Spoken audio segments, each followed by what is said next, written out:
there should be a button just down below here. And if it says subscribed, you're already subscribed. If it says subscriber, that means you're not yet. And if you're not subscribed, please could you do us a favor and hit that button. It helps the show more than you know.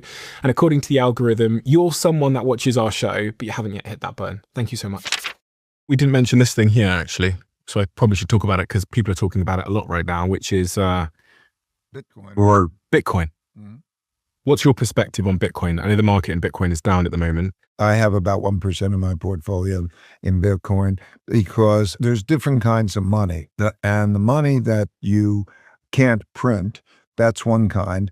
This is the other kind of money that you can't print. Gold. Yeah.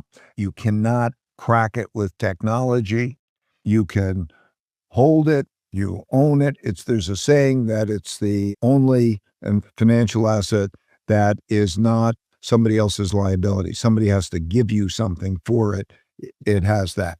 So in my category of wanting, let's say, make sure that I have some hard money, which for most people should be between 5 and 15% of their portfolio, I prefer that. I'm pointing to the gold bars here rather than the Bitcoin. Is it still, in your view, a gold-like asset?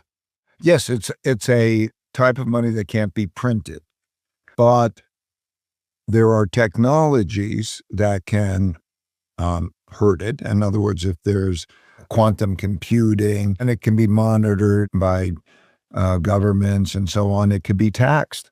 And digital currencies are somewhat similar. But you don't like Bitcoin as much as gold because of privacy reasons as well.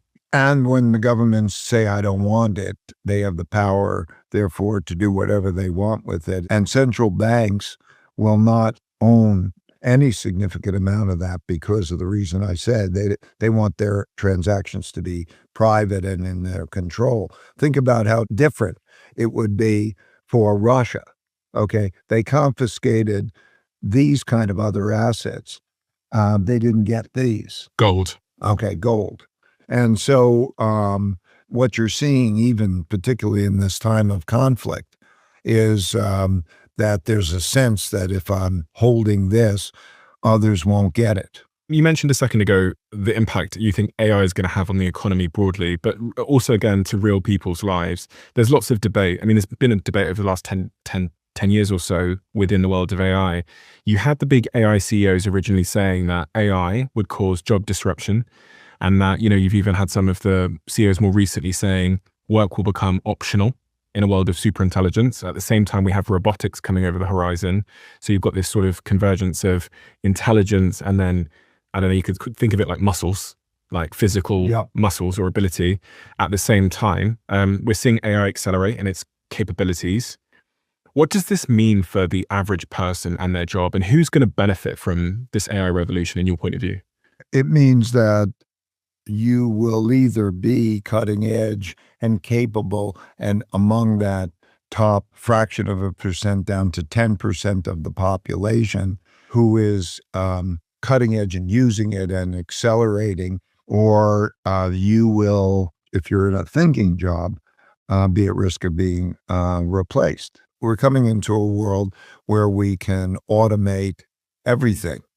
The evolution of man was we had the agricultural era, and there was no real inventiveness. And then man invented the machine.